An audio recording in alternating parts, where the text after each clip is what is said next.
Hey everyone, Matt Pisarcik from RazorEmporium.com, and I'm joined with Mark Hero from Sharpologist. Hey, how you doing? I'm doing great. Great, It's time great. for Double Edge Discourse. I'm so excited, guys. We're gonna get started here. Mark has come all the way out from Texas for the 5th annual Arizona Shavers Meetup, and I thought if he's coming out, we might as well do some discourse. Absolutely. We got a lot to talk about. Well, cool. Well, with that, I think we should get lathered up. What do you think? I say let's go. All right, cool. So what did you bring today, sir? Actually, I've discovered in my shaving, it's particularly important for me to have a clean face to start with and a clean face to end with. Yeah. So one of the things I do very religiously is to wash my face immediately before a shave. Okay. It's like a facial, like a cleaning product, like Yeah. almost like you're in the night, you came home from being out and you want to like wash your face up. Okay. Yep. That's pretty cool. Yeah, I agree. I think that if you have dirty skin or oil on your skin or dirt and grime and you shave, it's not always the best outcome. It really makes a difference for me. Yeah. Some people, not so much, but Yeah. for me, No, I hear you. I usually use a pre-shave product of some variety, and it's kind of doing the same effect. I've tried pre-shave oils, and they're okay, but it doesn't seem to work Yeah. as well as a good old washing your face kind of thing. Wash up for dinner, kids. Pretty much. Yeah, you know, the oil thing seemed to be like a fad, like maybe 15 years ago, 10 years ago. And every time someone says, I want to shave with oil, I'm like, it's just going to clog your razor. I mean, like, I don't want to like rain on their parade if they love it, but is that your experience too? Yeah, very much. Clog the razor and, in my case, my skin. Yeah, your skin pores. One thing, take special care to keep my skin clean after the shave, because I've discovered that lather that's you supposedly have rinsed off after the shave is still there, and that's where you get those little white bumps Okay. and ingrowns Yeah. and things like that. And I've discovered, even to the point of, I take some witch hazel on a cotton round, rinse with warm water, clean with the cotton round and witch hazel, then rinse with cool water. I haven't gotten a skin irritation like a ingrown issue in years. That's great. Yeah. Well, I know we kind of just jumped right in, but I cannot explain enough to you guys how excited I am to be shaving on set with the legendary Mark. I'm dead serious. I am dead serious. Before there was a Razor Emporium, there was just a Matt Pisarcik, and I'm not just saying this for the camera. I did learn how to shave with double edge razors from Mark, and Mark was one of the reasons I got inspired to go and buy the products and give it a shot. And Really? Yes, absolutely. So I don't think there'd be a Razor Emporium without a Mark. Wow. So if you guys So don't where already- are my commissions? right here, buddy. No, okay.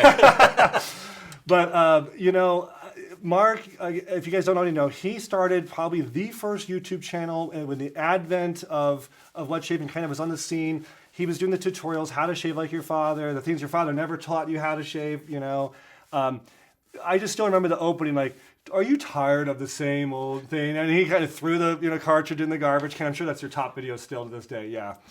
And he was a pioneer. He was the grandfather. Not that his age is part of it, but the grandfather of wet shaving, I really do think is Mark. And it's an honor to have you on set today. Thank sir. you very much. I really appreciate that. What made you want to get involved with wet shaving as a personal level? I shaved with an electric razor for 30 years and never thought about it. Okay. It's just zip, zip, buzz, buzz. You're done in 3 minutes, and that's the end of it. Yeah. Then in the middle 90s, I met the young woman who is now my wife, sitting across the room there. And come to find out, she just adored the feel of my face freshly shaved. Oh, what? So. But she couldn't take advantage of it for very long because I would get a 5 o'clock shadow at 2 o'clock. Fast forward to 2000, 2002 actually, we get married. And we got married in Las Vegas. Cool. And that's important.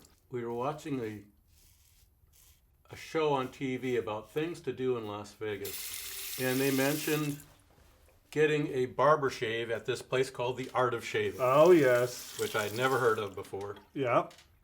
And we watched it, and it was interesting. And the next year, we decided to take our wedding anniversary in Las Vegas again. Yeah. And one morning, she come by and said, "Don't shave today. I've got an anniversary present for you." And she took me to Art of Shaving at Mandalay Bay for a barber shave. Wow.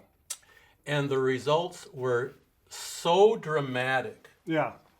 that I just had to find out more about this way of shaving. Yeah. I mean, it was just mind-blowing how soft and smooth my face was. I couldn't stop stroking my face.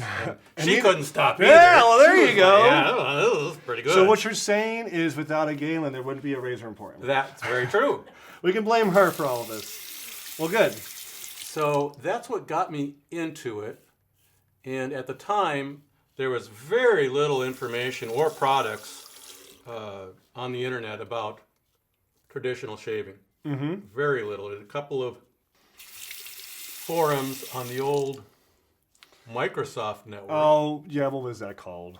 I forgot. Yeah. Or Yahoo Pages or something, yeah. It's been so long, I don't recall. From that, I slowly learned, and even at the point there, I was able to actually offer some advice to people every once in a while. And at one point, there was a message on it that said basically, you know, somebody needs to do a video on how to do this and put it on this new website called YouTube. Yep. And I have a degree in broadcast engineering. I worked in television stations and things like that back in the 80s. Wow. And I thought, you know, maybe that's not a bad idea. A lot of them kind of poo-pooed the idea, saying, well, you need to do it in person. You got to see the lather and understand the texture and things like that. But I decided to make some test video about it and uploaded that to the forum and said, what do you think? Yeah. And they said, hey, that actually kind of works. Just a couple little comments and suggestions here and there, which I integrated and then put up on YouTube. Yeah. And that's what started the whole thing. That's awesome. So, kids, don't listen to the naysayers. Follow your dreams. That's the take-home message. Pretty much. And I did that for several years until one of my shaving converts, you know, somebody saw the video, said, you need to start a website about this too. And I said, I know nothing about those things. And he says, well, I do. I happen to be the co-owner of a large media company based out of Milwaukee. And I thought, well, okay, let's give that a try. And that's how Sharpologist was born. Okay, so for those who are old enough to remember, so your YouTube handle was Mantic59. Mantic59, yeah. Okay, and then Sharpologist was kind of the website that, you know, brought not just videos, but now we have blogs and, you know, tutorials and more of editorial kind of stuff, content, all under one umbrella. So that's Sharpologist. Yep. Okay. So the moniker Mantic59 has kind of been retired, or not really. People still refer to me personally as Mantic59. They just walk up, hey, Mantic! Yes, exactly. Yeah. That's exactly what happens. You're at the grocery store. Are you Mantic? That actually did happen once in Austin, Texas. I was there visiting for a meeting. He was looking at me and said, I know you from somewhere. And I said, well, I've done some videos. He said, was it on shaving? I said, yes. He says, my boyfriend watches you all the time. Yeah. It's both a pleasant, you know, comment, also a little unnerving because you're like, you know, you're like, oh, you've been watching me, you know. No, it's great. Obviously, we wouldn't be here if it wasn't for our viewers or subscribers. But yeah, it is. I've been many places and people running. I've been at the Florida airport of all things. I'm in line to check my bags and someone, hey, you're that razor guy, aren't you? I'm like, I'm with my family, like, yes, I am. Yeah. Well, that's really cool. So that was the birth of Sharpologist. But pretty much the whole time, you've been on the side of education, editorial, guidance, you know.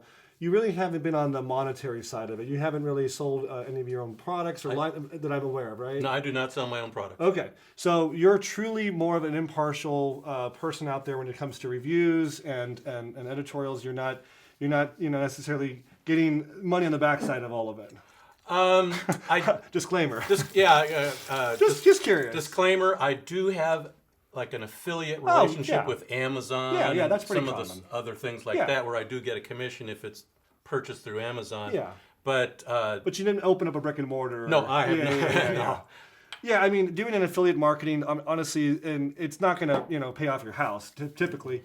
But if anything, I always tell people it's just kind of nice to compensate my time that I put into this. Yes, exactly. Yeah. And it doesn't really influence reviews, at least not for me. I always tell people I'm too honest. I have no poker face. If I don't like a product, you're going to see it on my face. I can't be like, oh, this is great. I just love this. I'm just going to tell you how it is.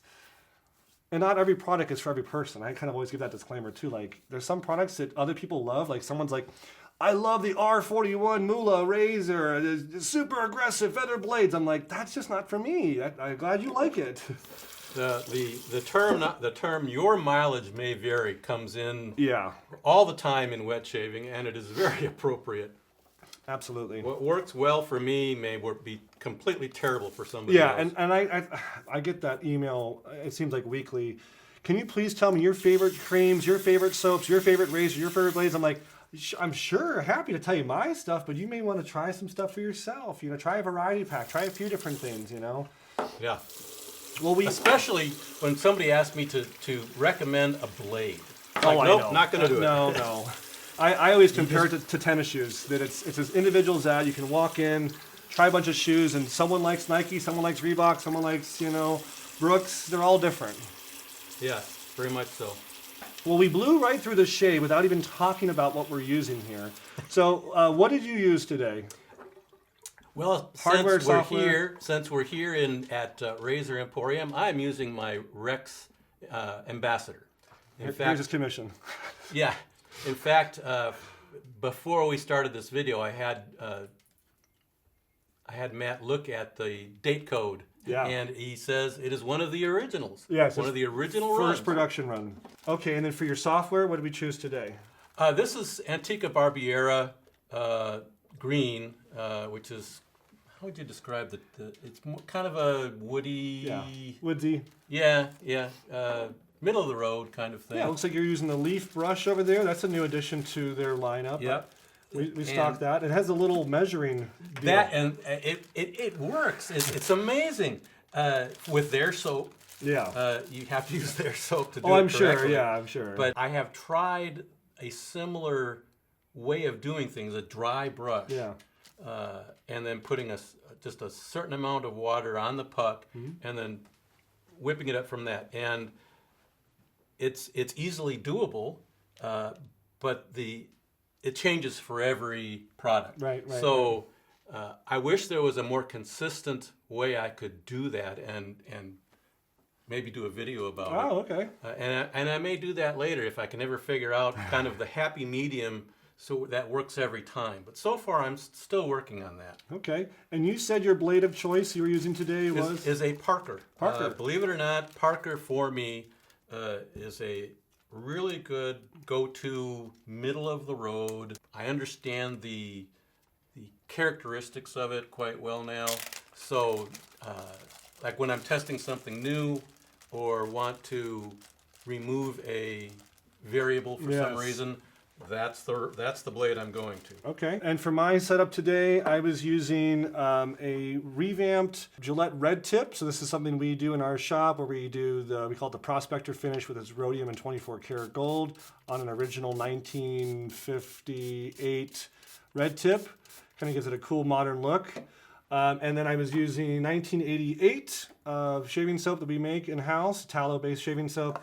And I was actually gifted this brush by somebody, one of our subscribers actually sent it to me as a gift, which was really nice of him. Seville Row Finest Silver Tip Badger. I finally got to use it. Thank you. They're excellent. Yeah. Savile Row brushes I tried many years ago. It's an excellent brush. Yeah. Well, that was our shave. I think we're going to do a part 2 video where we kind of do more in-depth questions and more of an interview format, so we'll kind of save some of the content for that. I hope you guys liked our Double Edge Discourse. I hope you guys are appreciative of how cool it is that Mark has entered the shaving world. If it wasn't for him, I think a lot of people out there would never have heard about wet shaving. I don't think it would have blown up as much as it had. So we really appreciate you being a pioneer, leading the path. Thank you for coming all the way from Texas for this. And I'm really excited for our meetup tomorrow. We'll have to do like a follow-up video or something about how the meetup went, because I'm really excited about it. Yeah, I am too. Yeah. Well, guys, please subscribe to Mark's channel. What's your handle? Mantic59. Go see Mantic59, subscribe to his channel, and we'll see you guys next time at Razor Emporium for all things vintage shaving. Thank you so much.